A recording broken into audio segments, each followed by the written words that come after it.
what happens after you die? Well, in some cases, you might explode. I have talked multiple times about death and decomposition and that whole thing on here before, but I haven't really touched on the phenomenon of sometimes dead bodies just straight up bursting. Now, when you die, your body goes through multiple stages of decomposition. Now, the kind of grossest stage is called the bloat stage, and during that part of the decomposition process, your body is being broken down by all of the bacteria and enzymes and what have you, largely in the digestive system.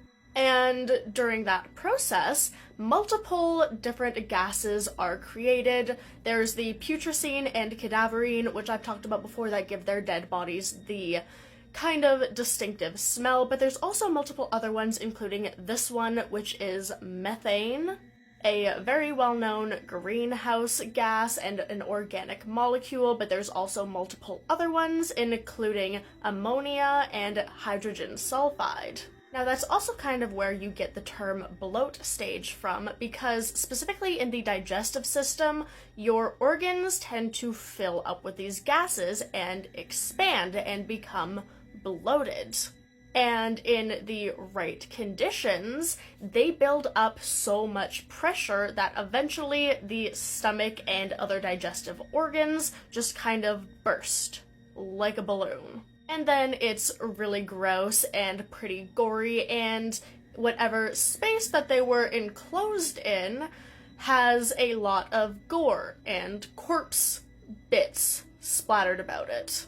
And that enclosed space may include something like a casket or a crypt or a stone sarcophagus or what have you. And again, most of the time you just get bits of gore splattered about the inside, but in cases of a very dramatic corpse explosion, it can have such a large release of pressure that it can actually damage the container. There's been cases of the lids being blown off of coffins or sarcophagi, and actual damage to the structure itself in like stone mausoleums, or in the case of this, where the ends get blown off or the lid gets blown off, and then the poor undertakers at the cemetery have to deal with that.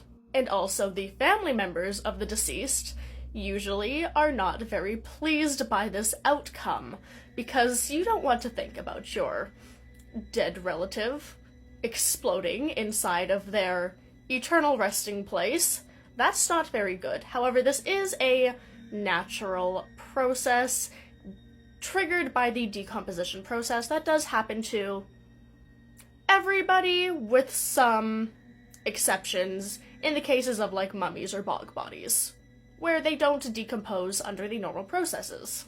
Now, there is also this urban legend that bodies explode during cremation. However, this has largely been proven false. It used to be thought that if there was no openings in the body in areas such as the gut or the skull, the bodies will explode. However, I don't think there's been any actual cases of that. There is also a myth that bodies will sometimes sit up during cremation, and that has a little bit more truth to it. However, they don't like actually physically sit up, but due to the heat and the evaporation of water, sometimes joints and areas of limbs like the fists and the elbows and knees will clench due to the water evaporating and the muscle fibers kind of retracting a tiny bit, similar to rigor mortis. So while no dead bodies do not explode or sit up during cremation, there is still a teeny tiny little bit of movement when certain limbs do clench into what is called a pugilistic stance.